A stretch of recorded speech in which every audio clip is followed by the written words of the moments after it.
a pleasure to have such a illustrious group of people on the panel. And really the purpose of this panel discussion is to bring out some of the ideas. You have listened to the presentations in the morning. I hope it was a learning experience. It was definitely for me, although I've been working in this space for about 2 years. But what I would like to do is start with Faika, with you, and about the work that State Bank has been doing. The fact that Pakistan has a national financial inclusion strategy and a document and a way forward is in itself is a big achievement, because we know where we are and where we want to go. And my question to you is that, it's been almost about 3 years since the launch of the national financial inclusion strategy. So what kind of results the State Bank of Pakistan has seen with regards to financial inclusion of women, the fact that State Bank of Pakistan is the one which is driving this effort in the country? Thank you, Ali. It's a pleasure to be on this panel. Thank you for inviting me. So I think that World Bank has done, and Women in a Decades Foundation has done a fabulous job in presenting the results, not just the NFIS, but the results. But just to give you a brief background, State Bank of Pakistan has launched the National Financial Inclusion Strategy in 2015, which has been adopted by the government of Pakistan. And it sets the vision that people all over Pakistan should have access to use quality formal financial services. And the vision is a truly inclusive financial sector for all. But the strategy also realizes that Pakistan will not be able to do that unless all men and all women are empowered enough to avail those opportunities, those financial services that can improve their development outcomes for the present and future generations. And so gender is a cross-cutting theme, and women's financial inclusion is a top priority for State Bank. So that is huge, that we've spelled out gender as a priority and women's financial inclusion as a priority, as a strategy by the central bank. Before this, we never spelled it out clearly like that. And that has given way to a lot of initiatives.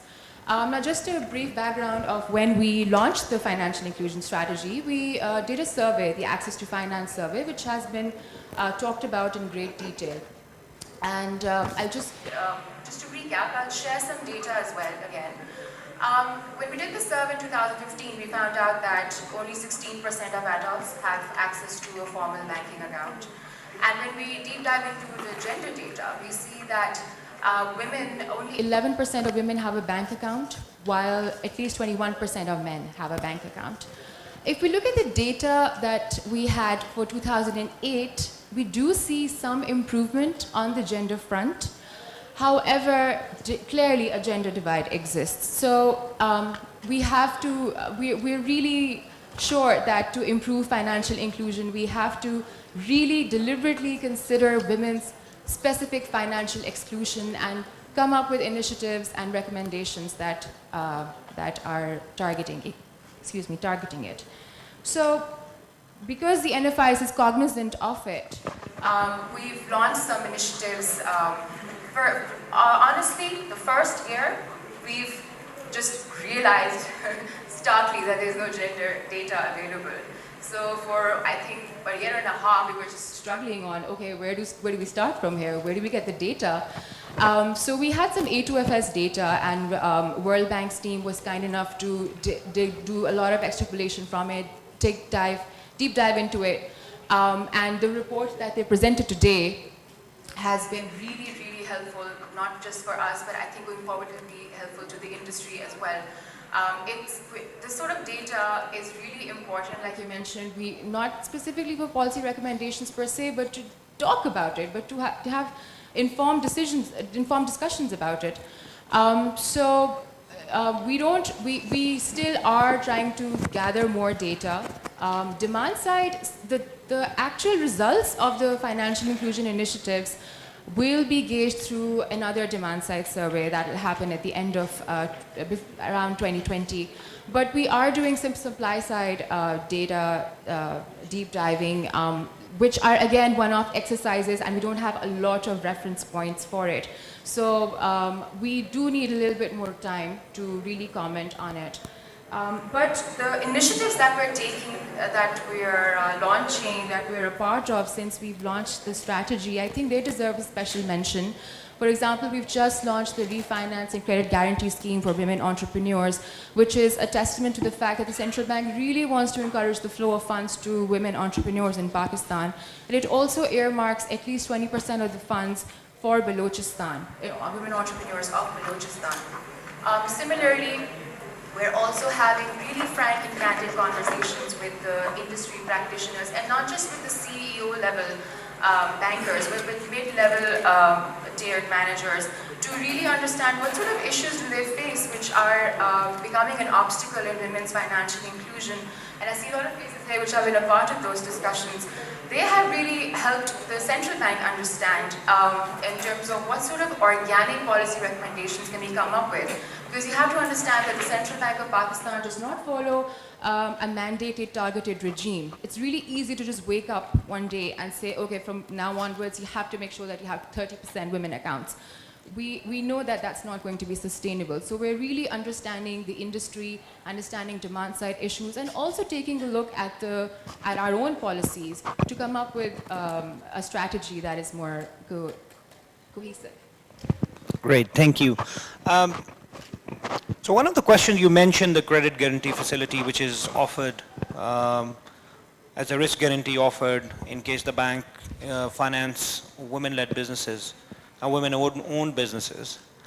In terms of the data that you have seen where the growth has been in financial inclusion of women from where we were in 2015, from where we are right now, and the target by 2020, which is 25%, what do you think some of the other things that State Bank is considering or looking at in order to really drive more financial inclusion, which is women having greater access to a transactional account? Right. Thank you for that question. So the NFIS hinges on the use of digital transaction accounts for improving access of financial services for women. That is a great tool that we want to use. And within that, I want to also mention that I think Dave just gave a presentation on cash in, cash out, and really pointed out the importance of having cash in, cash out locations for women, and the importance of having women agents.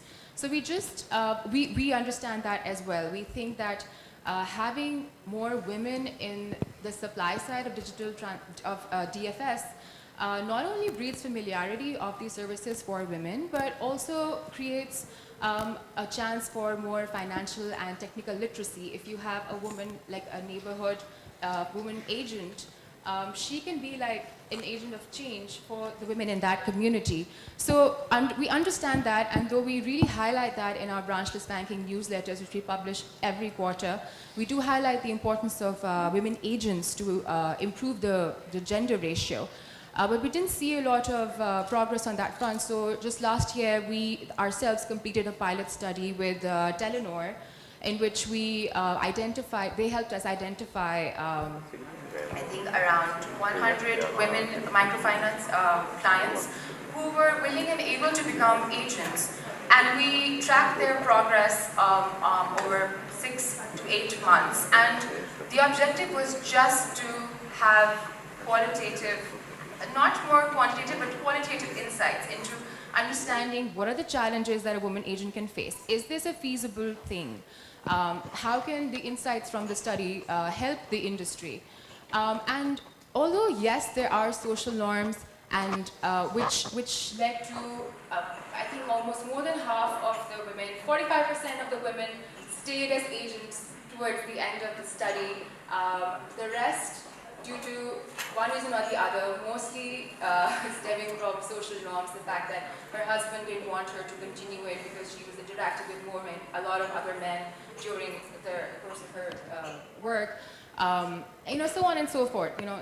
Issues like those really arose, which made some women drop out, but the ones that were successful worked as good as any other male agent, because at the end of the day, she was functioning as an agent. So my point To answer your question, we do realize we are really cognizant of the demand side issues as well, and we really want to understand what sort of solutions can work with the industry. Great, thank you. Aisha, you've been working in the social innovation space, and as a head of Acumen Pakistan, what I wanted to understand from you is that how social innovation can play a role in driving financial inclusion of women. And what are, and if there are any plans that Acumen has within this current jurisdiction in terms of social innovation and financial inclusion. Thank you for that, and thank you for a really interesting morning. I'm going to step back a little bit, and we've heard a lot of facts this morning. I'm going to start by telling everyone a little story. Are any of you familiar with Orangi in this room? Do you know Orangi? Okay, so I'm from Karachi. Orangi, I think a few years ago, was called the largest slum in the world. It's about 2.5, 3 million people. And Orangi was populated through two waves of migrants. The first came in 1947 from Bihar to Pakistan, and there was no space for the migrants. So basically, they ended up in completely disorganized communities with absolutely no support. In 1971, after the partition of East Pakistan, there was another wave of immigrants to Orangi. So what that meant was that this is a community of millions of people who are living in conditions that you and I can't really even imagine. It's when you go down there, you actually see. The surprising thing about Orangi is not how dysfunctional it is, actually. That's how functional Orangi is. If you go there, one of the things people keep citing about Orangi is that this community has built the largest sanitation system for itself, designed by the community, financed by the community, and built by the community. So a few months back, I was in Orangi, and if you see these small slum-dwelling houses, it's sort of horrifically hot. Karachi is very different from Islamabad. We get heat of a level that you can't imagine. So it's horrifically hot in these spaces. The houses actually don't get any light. And when you go in there, every house has a woman or two or a couple who are actually working on something. So this is the center of Pakistan's cottage industry. So I went into a couple of houses, and in one of them I saw this woman who was making these beautiful embroidery designs. And so we started talking, and the first thing we talked about was, why are you working so hard? It is hot, you can't see anything, there's one lamp, your eyes are red. And she said, look, I spent my life here, I haven't been educated, I need to make money, I need to send my children to school, I know this is the only way for us to get out of this. And I said, okay, how much money do you make? She said, for one suit that I stitch, I get 30 rupees. And for this embroidery panel that I'm making, I get 200 rupees. It takes me about 5 days. And I know, by the way, that the person who buys it from me sells it for 3,500. I said, how do you know that? She said, well, I have a phone. I called up and I figured out, and I know, and I need to figure out how to actually sell it myself. I said, okay, how? Again, how are you financing this? She said, well, we have this microfinance bank, and they've given me a loan, but I need more. I need to actually set up more machines to actually do this at scale. I can't do this myself. And before we were leaving, she said, by the way, can you just actually help me sell? And I said, sure, let me, I'll tell my friends what designs, you make such beautiful stuff. She said, no, don't worry, I'll WhatsApp you my designs, so you can share them on WhatsApp. So this illustrates a couple of things. I mean, the first that we talked about throughout is that the gains from investing in women and their financial inclusion are disproportionately positive for society. These women are spending on their families, on improving their health, on their children, on their education. The second is that our current, the ways in which we're including them are not sufficient. These women need access to credit in different ways. They need access to credit that is more flexible to their needs. And finally, these women are actually incredibly tech savvy already. This woman did not know how to read or write. She knew WhatsApp, and she knew that this is how she was going to send me a photo of her design, and that's how she's going to get the word out. She actually knew that she is being, being pushed out of that value chain. She's only getting a small percentage of the gains that accrue to the middleman. So we need to, and I'm now going back to answer your question, as an impact investor, I think we need to be more comfortable with risk. We need to take that role on of de-risking these spaces for, I think, traditional investors to come in, because for us, our goals are not just financial. Financial sustainability is, again, just a proxy indicator to make sure that the organization survives and grows. But we are able to take on more risk simply because our donor funds are from philanthropic sources. So I think it is on us, and as Acumen, we are very, very mindful of this. We have recently started putting a gender lens filter on our investments as well. We hadn't, surprisingly, we hadn't really, they were just, again, our focus was on poverty overall. So we are getting more and more mindful of this. We are looking more and more at ways in which we can think through how do we actually focus on, when we're measuring the impact of our investments, how do we think through the impact of women as well? And again, being more mindful of the ways in which end users are developing faster than I think the solutions are. What can we do to support those solutions? So, Great, thank you. Ghalib, coming to you, and given what Aisha just mentioned about providing flexible financing to meet the business needs of women in terms of microloans. Now, microfinance has been quite a success in Pakistan in terms of we have about 5.5 million microfinance beneficiaries. Give and take the double counting, it's still a significant number. But in terms of really moving forward, going forward, what needs to be done? Because obviously the delta of problems increase, your challenge increases. So what do you think are some of the things that needs to be done in order to make sure that there are more kind of female beneficiaries of microfinance? And secondly, what can be done in order to make sure that the loans that they receive are actually used by women and not just a pass-through? Okay, I don't know if it works. Is it working?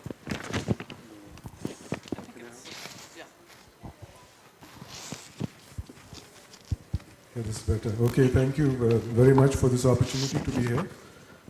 I'm very pleased to see the panel, and I think the gender balance is working favorably.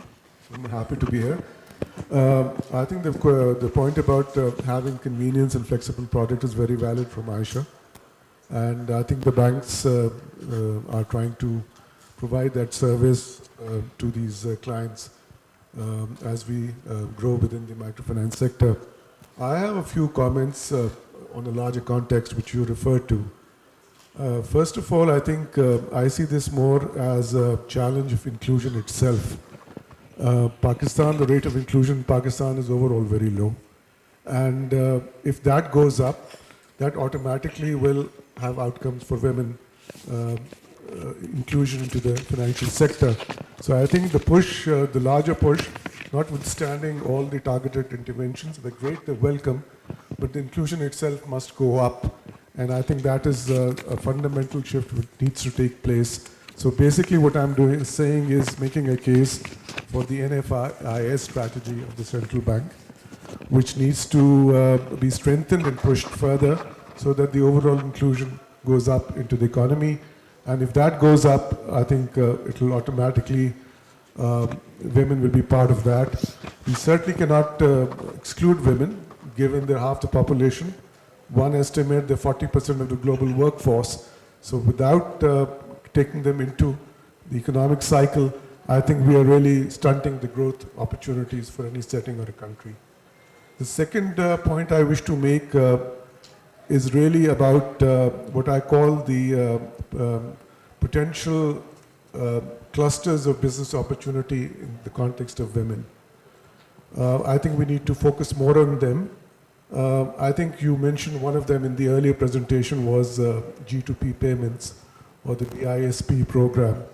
But our own work in Pakistan, the last 15 years, and working with millions of clients, particularly in the rural areas, I find it intriguing that the women are very much part of every economic activity in the rural and agriculture parts of Pakistan, yet they lack an identity, they're not recognized.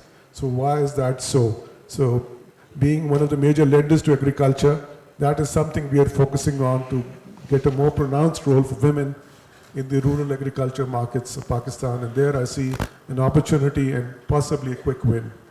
The third area, which I think is very important in terms of potential opportunity, is remittances. 16, 18 billion dollars coming into Pakistan. They're meant for households and women. Why can't they come into accounts which are operated by women? Can we encourage that? Can we incentivize that? And that is an opportunity that we can look at, because ultimately the beneficiaries are women for that money, and it's huge. The fourth area obviously is savings, and this is from this conclusion I draw from a impact study we took with the Asian Development Bank on terms of the use of money and savings for women, and we found that they were much more responsible. Their priorities in terms of savings were more responsible, and their priorities were for health and education. So I think that's an area that needs to focus. If we can develop products, we can incentivize women to open accounts and have savings where we could possibly offer them more positive returns. We'll have to make a sustainability case for that, but I'm sure there is one. So those are the four potential areas that I think we need to work on. Technology, we all discussed, is a great enabler, and I think given time, it's going to make things better and more facilitating for women in terms of financial inclusion. The last point I want to make is the business case for equal opportunity. I think very humbly I would like to say that the microfinance institutions have made a better case of that. And in terms of the ownership and commitment to the agenda at the level of the shareholders, at the level of the directors, and down to the management. And that is why you see that there's a better access to women in terms of microfinance. Great. Just a follow-up question. You mentioned that you see women are engaged in economic activities, but they sort of get lost, and they are not highlighted, identified. Do you think it's also there is a problem or there's an issue with the way that different metrics are used and how they are measured in terms of financial inclusion? Do you think that there are some definitional issues as well? I think that could be one of the possible reasons for that we are not, data was mentioned, and we are not recognizing their contribution. But I think the bigger issues of empowerment, of their identity. I think when we started off and we targeted women clients, they did not have an ID card, so we had to improvise. So we created our own ID cards with our own numbers so that we can give them an identity. Now it's much better with the NADRA going, being more pervasive, that's not much of an issue. Bank accounts too, I think if we can facilitate that, and also the use, make it useful for them, I think that would also help in terms of women access. Thank you. So what I'm hearing from Aisha and Ghalib from you is that there's a need to focus on women and looking at the needs of different clusters, different segments, and you also mentioned about remittances, meeting their specific needs. But a key thing that kind of goes through your theme is technology, which brings me to you, Durdana. And obviously Telenor has been at the forefront. And one of the questions that I want to ask you is a paradox that I always struggle with. So if we look at Pakistan, we have the digital ID, which is a centralized digital ID. We have mobile money providers, Telenor, Tamir, EasyPesa being in the forefront, but the other players. We have regulations which allow for the growth of the market. But despite all of this, what do you think are some of the reasons that we don't see a very large uptake of mobile financial services? Great, thank you for inviting me. It's a very pertinent and important topic, and some really good points already raised by the speakers in the audience, so I would try not to repeat. First of all, let me say that technology is a huge enabler for obviously digital, financial and social inclusion, because the speed and the scale that you can achieve with technology, it's the air we breathe, is almost impossible to achieve otherwise. In trying to answer your question, I would also say that it's not technology just for the sake of it. I think this gentleman here made a point earlier around user experience, human-centric design, and trying to leverage technology as an enabler of a problem to solve. So start with the customer, which in this case is a woman that is not financially included and therefore cannot play a part in the economy.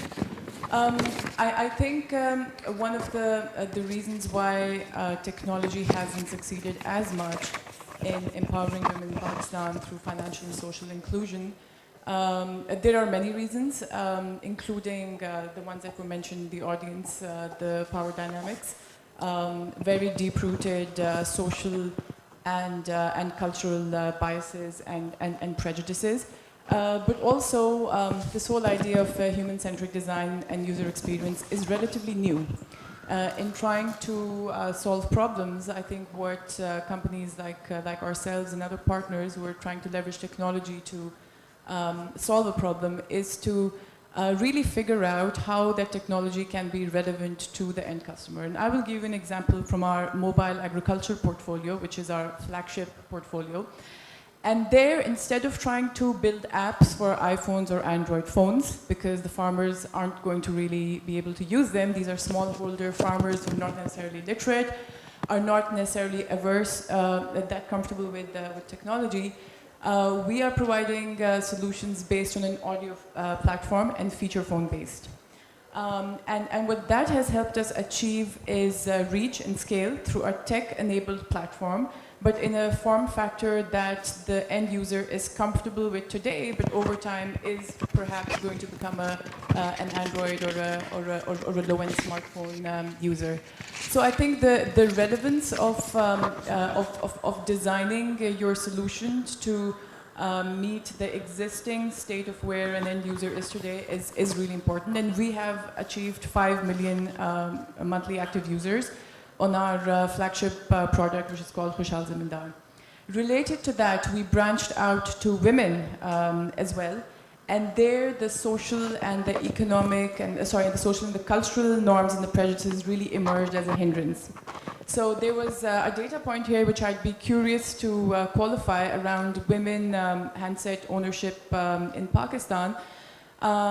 We thought that that's actually much lower. And even if a woman owns a handset, especially in rural Pakistan, and most of our projects are in rural Punjab, she would need the permission of her husband or a father or a brother to access that handset.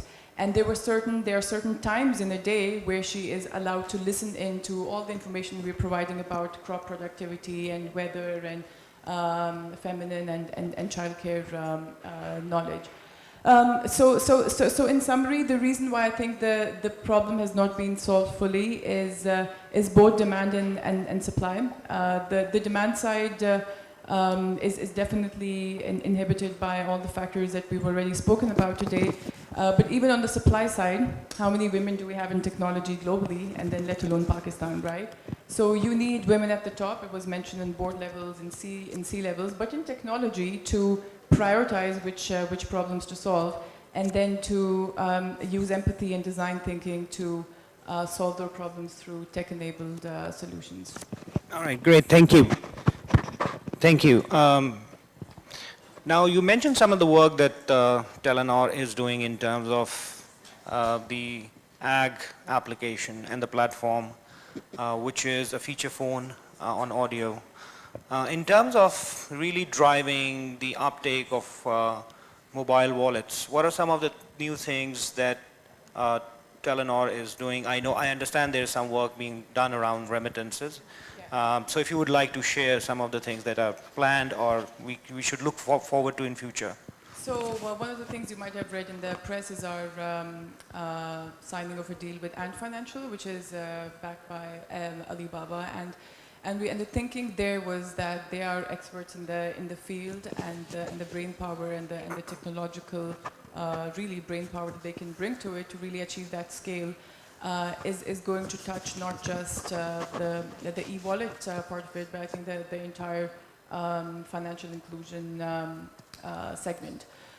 So Telenor, I'm told, and I say I'm told because I'm relatively new to Pakistan, having just relocated from London, was the pioneer in the financial wallets arena. We have a few fellows working in Karandaaz now who were part of the founding team. And yes, we continue to innovate in the remittance and the M-wallet space, but really what we have figured out, being a telco, is that partnerships is the way to go. So even in the mobile agriculture space, we've partnered with GSMA, we've partnered with AusAid and other experts to try and combine what we bring to the table and what they bring to the table. And it's not necessarily money, always, it's knowledge and it's data. For example, with GSMA, they've really helped us with behavioral analysis of going back to the farmer example of the why things aren't really working out as we would have expected them to be. So I think great things to come in the financial space. We feel like this is a huge opportunity to capture, and with a partner such as Ant Financial, I think we are on the track to really nail it. All right, great, thank you. Anna, coming to you. The Women's World Banking has a lot of experience globally and is doing a lot of work. And you've been listening what has been happening in Pakistan, and you've also been engaged in the Pakistani market. I would like to ask you, what do you think are some of the key enablers in the Pakistani market and this ecosystem which can help drive financial inclusion, while at the same time some of the challenges which you think are unique to the Pakistani market? Well, so Women's World Banking has over 40 years of experience working on designing products and services or tools for the women's market in over 30 countries. And when we look across 30 countries, I would say the level of women's financial inclusion in Pakistan is probably the lowest in all of the markets where we work. But I'm very optimistic about where the market is going, about the future of financial inclusion for women here. And again, kind of looking at the untapped demand that was presented by the World Bank, yes, there are 55 million adult women. Interestingly, 37 million of them save already informally, right? So we know they're engaged in financial services now informally, how to tap that in a more formal way. About 20 million of them have access to phones, not access, own phones, and another 15 million have access to phones. About 15 million work in the labor force, 10 million work outside of their households.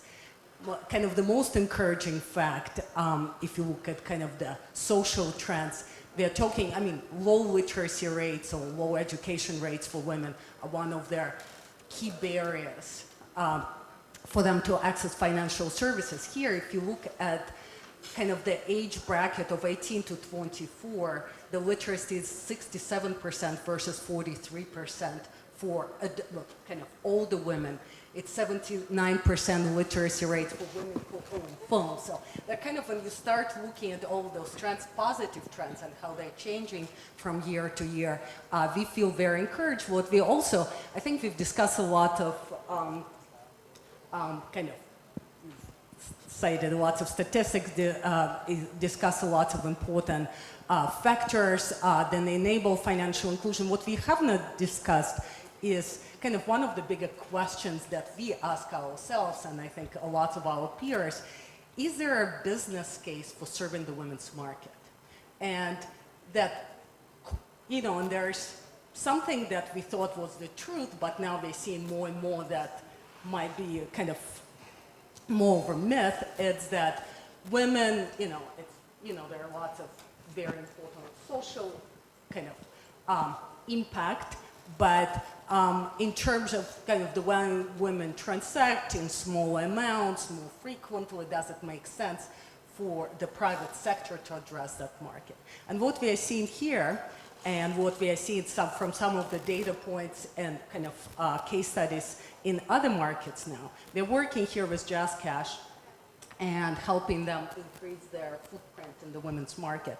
And kind of having access to the administrative data and analyzing the cleanest data set, by the way, gender disaggregated data set we've ever seen. You know, so this is another kind of positive trend here. It exists, and it's definitely by far the best from kind of at least our experience across the world. So what we've seen there, that once women get on the platform and they transact exactly in the same way as men.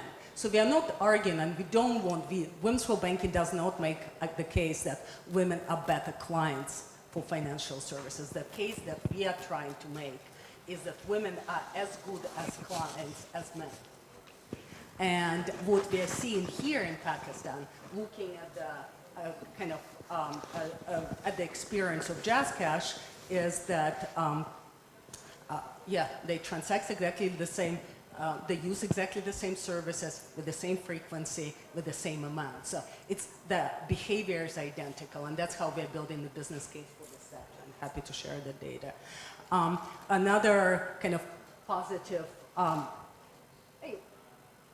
in terms of the constraints that you have here are exactly the same as in many other markets. In some cases, a little bit more acute.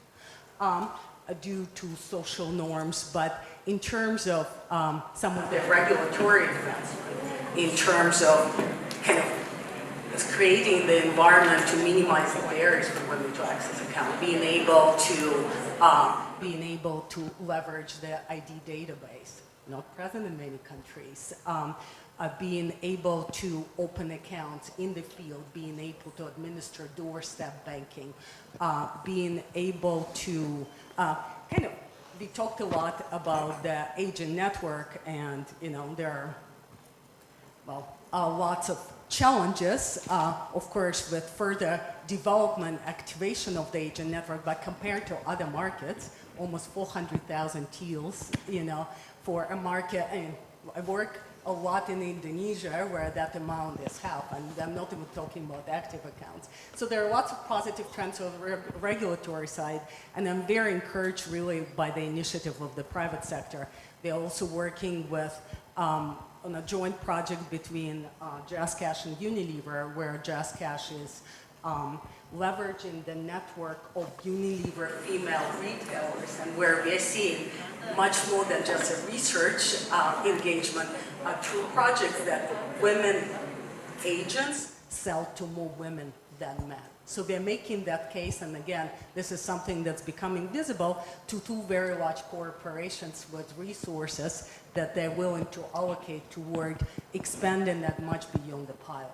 So we as a team see lots of constraints. Women's for Banking has been working in Pakistan for the last 15 years, did a lot of work in microfinance with Akasha Foundation, and then Akasha Bank were one of the first investors in Akasha Bank that became Finca Microfinance Bank. So we've kind of seen the evolution in the sector, and feeling extremely positive about the future for women's financial inclusion, much more so than 5 or 10 years ago, of course. Thank you. And what else could be done in order to increase the number of female agents? We've seen the number in Pakistan, it's 99% are men, a very low number. You mentioned one of the pilots you're doing with Unilever, JazzCash, and Karandaaz also as the partner. What advice you would like to give the mobile financial service providers to increase the number of female agents, given the fact that you mentioned that there is a business case for it? Well, I didn't say the case for female agents, right? I said the business case for female customers. Right. Being onboarded on the platform, right? So, and that's a different, would like to separate that, kind of going back to David's presentation. And we still have to make the case for female agents in this country. I think for Jazz's group, it's it's extremely strategic. Instead of building their own, they have the statistics that were quoted, less than 1% of female agents are in this country. It's the same statistics for Jazz. Out of their 17,000 agents, about 500 female agents. So they're not going to aggressively build a network of female agents. So it's looking around and seeing what are the networks of women retailers that we can leverage in foreign partnerships. And that's going back to the presentation that in the morning by the World Bank. It's kind of leveraging the power of partnerships. But even leveraging the power of partnerships, You know, it's still, for now, a very expensive proposition. So really putting collective brains together, how to bring down the cost of setting up those agents. There are no shortcuts in terms of educating those women, training them in a way that would stick, and, leveraging them as ambassadors in the community. So for that, kind of soft capital is critical in the beginning, but we do believe that kind of, again, having those data points that once women are onboarded as sort of clients, and this is the market that's untapped, and at some point would be the growth strategy for many of the players in the market. That's, I think that's going to be kind of the vision for a number of new players. But the case has not been made, and I have to tell you, has not been made here, has not been made in Bangladesh. So I think as an industry, we are at it, and I think there are a number of players in this room that are putting collective brains together to figure it out, because we want to go to about 50,000 female retailers here, and, we will need significant capital investment to do that, but we need to reduce the cost of setting them up by maybe threefold at least. Great, thank you. So Anna, what I understand from you is that although there's not a clear business case for women agents, but through building different partnerships yet, but through partnerships and through networks, there is an opportunity to actually reduce the cost and then being able to increase the number of female agents in the market. What I also like about the kind of example I was using, that it's really putting the private and public resources to figure this out, right? So Unilever, Jazz have skin in the game in that. So it's not a research project. It's not a research project for us. It's really running a real pilot with a very clear vision for scale and viability, and that's what's going to make a difference, I hope. All right, great, thank you. And it's great to learn about this great work that you're doing. Liz, coming to you.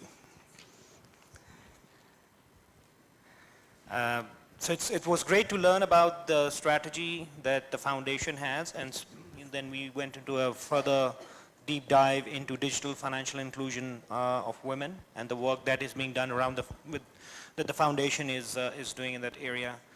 You mentioned that Pakistan is one of the focus countries, and as the foundation's primary delivery partner in Pakistan, we Karandaaz get this question quite frequently, that what were the reasons and why Pakistan has been selected as one of the focus countries, and it would be good to learn from you as well. Sure.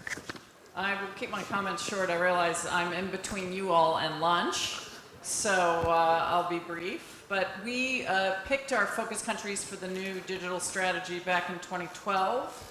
And really they were chosen because of their size and their growing size, large and growing population, large percentage of sub $2 a day adults in the country, a large percentage of the unbanked in the country, people excluded from formal financial services, resolved by the government and the banking sector to financially include the poor. So those were absolutely critical factors that went into the picking 5 of the 8 focus countries that I mentioned.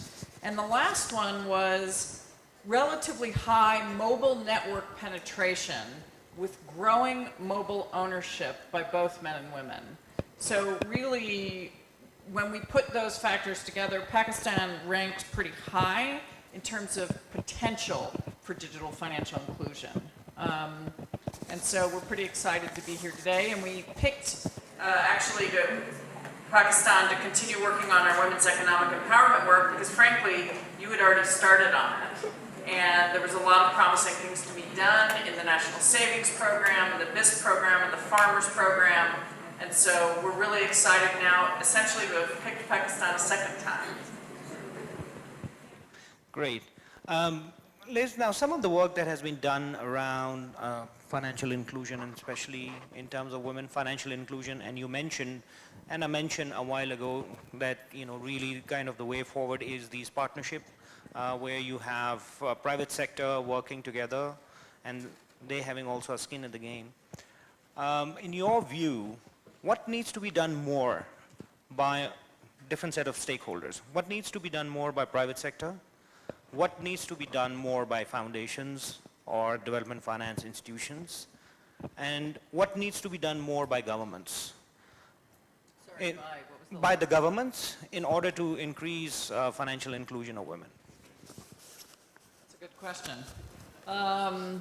Well, one of the themes I have heard over the last 24 hours that I've been in meetings here, and just what I've read over the past several years, is that some of the conventional thinking about how to include women here and expand the banking sector don't seem to be working very well. And so it's refreshing to hear the kinds of questions about what are we going to do about sort of sociocultural underpinning and power dynamics that are really leaving women behind here. I mean, it sounds like that question is starting to come more to the forefront, and I would encourage the financial inclusion community to not leave those questions outside the solution. So that's one thing. The second thing I would say, the second thing I would say is something you're already doing, banding together with the government, with the State Bank of Pakistan, in working on programs with the private sector, bringing in some outside voices to figure out what some of the solutions are. Having events like this where you're sharing things out like that, those are the kinds of things we'd like to continue to be involved in and we think are going to tremendously help. But lastly, I wanted to come back to something Aisha said at the beginning of her comments, and that was the story around how an illiterate enumerate woman was using technology to further her business. That story really resonated with me. I had a similar thing happen in January in Tanzania, and I am the firm believer that technology does not solve all problems by any stretch of the imagination. However, I have continually been struck in the last 6 years in which I've been in this field about the power of mobile and how fast it's developing in new and different ways. In January, I was having drinks with a young urban professional woman in Tanzania there was a group of us after a meeting with TESAF around their PSSN2 program. And she talked about the fact that young urban professionals in Dar es Salaam no longer communicate at all by email or even by phone. They don't make phone calls. And I sort of looked at her like, well, what do they do? And she said, every small business owner in Dar es Salaam sells their wares over Instagram. And so because everybody can have an Instagram account free of charge, and I said, they sell their wares. She showed me. She said, here, I shop here for my food, I shop here for my clothes, I shop here for my household stuff. And I said, well, how does it then get to you? She said, they give it to a boda person who then brings it to my house, I hand the person the money, it goes back. Soon I'll be paying digitally. And this is really the wave of the future here in Tanzania. And I thought to myself, sort of bonking myself in the head, we did not bring up anything about new and different uses of technology in our meetings today with the Tanzanian government. But they're already innovating and using technology in those ways. And so I think to be open to new and different ways that especially younger people and young women are using technology is really, I think they can teach us as well. And so bringing them into the fold about how those things are happening was a real lesson for me, and I appreciated your story for that end, Aisha. Great, thank you. Now I will open the house for 2 questions. Not more than 2. And a question. No questions? Okay. Okay.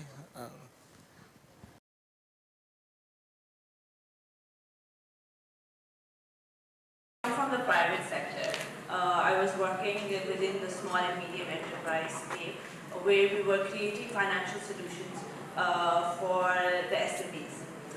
So we've been working a lot on what we can do, the financial institute I belong to, what we can do to scale up the uptake of financial products by all SMEs. one of the panelists mentioned, I being a female wanted to create solutions more for female entrepreneurs. However, we've been facing a lot of resistance within that scale. The problem that we face, like Ms. Fike also mentioned, that we have a credit guarantee scheme for female entrepreneurs, but we at the bank, we could not understand how to find these female entrepreneurs. As one of the panelists did mention that these female entrepreneurs that she met was sitting in her own house, and she is the one who went and approached her. From the scale perspective, I think it's very difficult for financial institutes who are working on a very commercial motive. How are they to go and find these entrepreneurs? Do we have a platform? Do we have a mechanism where these female entrepreneurs who require financial needs can be brought together? They can be brought and helped through that. Because commercial banks, unfortunately, they do not have the time to go and approach these entrepreneurs. For them, what is more important on a commercial aspect is reducing their costs and saving their time and capture the low-hanging fruit. Unfortunately, female entrepreneurs still do not reach that point that these financial institutes who can help do the scale. And not that microfinance institutes are not doing a lot on that, but to increase the scale, to achieve our goals of financial inclusion, I think the larger financial institutes need to be made a part of this talk as well. What do you guys think? So I think that's a really good question. Part of this is being solved by the growing startup digital ecosystem in Pakistan, which is backed by the government. We've now got NICs in most cities and incubation centers. But also Telenor has an accelerator, and many other private companies now have accelerators and incubators. The Punjab government has it. By some count, there are over 25 or 30 accelerators and incubators in Pakistan. So that is one go-to place for these entrepreneurs. But again, that's more of a pull from them rather than what you're saying is how does outreach happen. And that's an interesting one because most of these are in the good spirit of just helping building the digital ecosystem of Pakistan. Some of these, including ours, have very specific investment and selection criteria as well. But would we go out of the way to really, like Aisha did in Orangi? Not really, and I think this is where platforms help. And this is where social networks help. And so going back to the agriculture example, the reason why we grew to 5 million monthly active users was purely through mostly through word of mouth. And these networks that we created that kind of disseminated the usefulness of the information. Just have one thing. I would echo what you're saying. So as Acumen, we've been investing for over 10 years now. We've invested in 17 businesses, and maybe 3 of them were run by women. So it's been hard. And in the past 5 or 6 years, we really haven't had any female-led businesses that we've invested in, which sort of goes back to the state of the startup ecosystem. Durdana mentioned the new incubators, but really they've only been functional for the past couple of years. Most of them have only churned out maybe 4, 5, 6 batches at the most. The oldest one is about 5 years old. So it's going to happen. I am sure this will happen. I think it will be a combination of awareness campaigns on the sides of people who are actually investing in these businesses. Also over time, I think what works really best is success, right? When you see a few success stories, that is more powerful than any campaign you can put out there. And also, I think as investors and incubators, we need to be more flexible in thinking about what are our selection criteria. Because again, this is a culture of jugaad. If you guys, we're very, very innovative, but maybe not in the traditional ways of writing a business plan and figuring out these are the economics behind it and hence invest in this. We need to figure out how is innovation happening, how are women innovating, and how do we then help them develop those formal sets of capabilities that allow investors and even accelerators and incubators to actually look at them. Right? So this is a matter of the ecosystem getting more mature. It will happen, but I take your point. I think we're a bit far from it. Maybe we kind of reiterate one other point that I mentioned, partnerships again. Go to aggregators, right? Unilever is working with a number of banks around the world, with our partner in Kenya, and kind of digitizing their the cash flow, the the distribution chain, the payments between the wholesalers and retailers, right? And it's just in one go bringing 30,000 plus retailers, female retailers. Just kind of looking at the value chains, looking at the aggregators, well, retailers where women participate. Here, when we were looking at the strategy for Just Cash, we were looking at some private schools where you have women teachers, that go into communities. They could be ambassadors, but they also could be agents, So, I mean, there are so many different ways. If you have the vision and if it's part of your business strategy, you'll find ways to really identify those pockets where women already participate. But it doesn't make any sense to go to them one by one. There is no business case there. Faika, you wanted to add something, probably from a regulator's perspective. Yes, thank you for your question, Anam. I think that part of the problem is also that there is no regulatory framework for gender mainstreaming in the industry. And so under the NFIS strategy, although gender is a cross-cutting theme, the fact that, now you have to understand that the NFIS is a private sector-led, there are initiatives, the ownership of all the initiatives that are happening within the NFIS, the banks are leading it, the private stakeholders are leading it. But despite the fact that gender is a cross-cutting theme, we haven't seen a lot of work on that front. And so there is a mindset issue which we need to address. The banks don't want to invest in a potential woman client. There are some biases which do create barriers in women's financial inclusion, and we have to be candid about them. They are there. We can't just brush it under the carpet. And so, because there has not been a lot of momentum, the State Bank is now working on a gender mainstreaming framework. We're in the process of creating one. We'll be using all the help of our stakeholders as much as we can, especially Melinda Gates Foundation. You've done a lot of good work in that front. So I think going forward, the solution will be a combination of the right ingredients from the policy side, the supply side, and then demand side as well. State Bank is implementing a national financial literacy program right now, in which we aim to reach at least 1 million beneficiaries in the next 4 to 5 years with basic financial education. Messages such as, what is the importance of making a budget? How can you? Where can you store your money for a savings account? How do you use mobile financial services? How are your consumer rights and obligations safeguarded by the State Bank? And we have a very strong gender disaggregated benchmark within that. We want that's 50%. So we're looking at various provinces. We had the results of 1 quarter in, and our colleagues from PMN can also share some feedback. They were in the meeting in which we discussed the results. We're seeing some really good results in some provinces. Based on the fact that there are more educated women there who are more accepting to those messages, and maybe the social barriers are not as stark as in other provinces, so they don't have a lot of issues with opening an account after they're financially literate. But there are some provinces in which, such as Balochistan and Sindh, in which we are seeing that we need more work. And so we're cognizant of it, and we're trying to put in strategies to ensure that we reach our targets. So going forward, it's going to be a mix of demand side, policy side, supply side initiatives to reach our gender disaggregated targets. Thank you very much.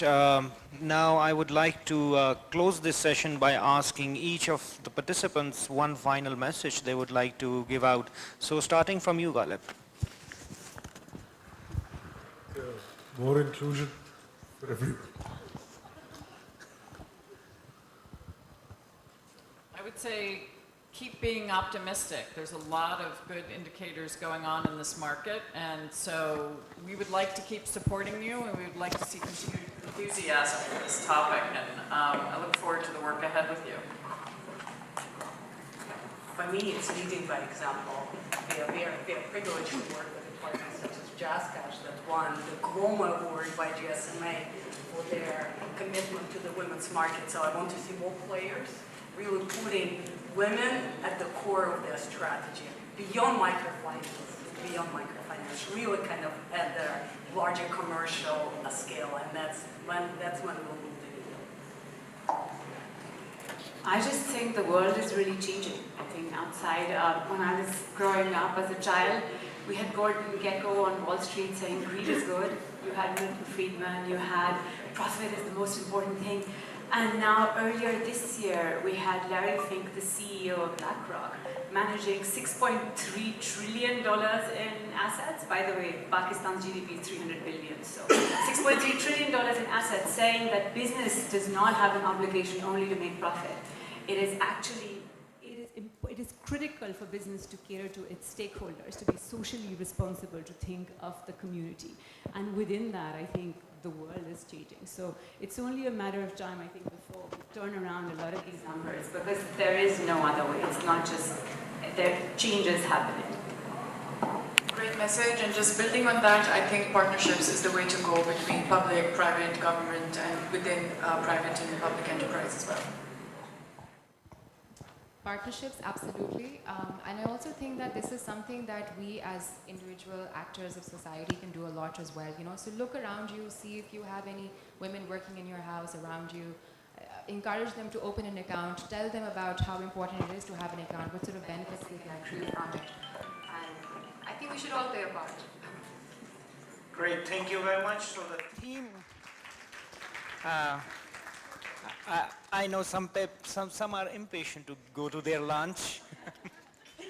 So I was going to say thank you very much to the panelists, and I think the overall theme that I hear from all of you is be impatient and be optimistic. So impatient optimism.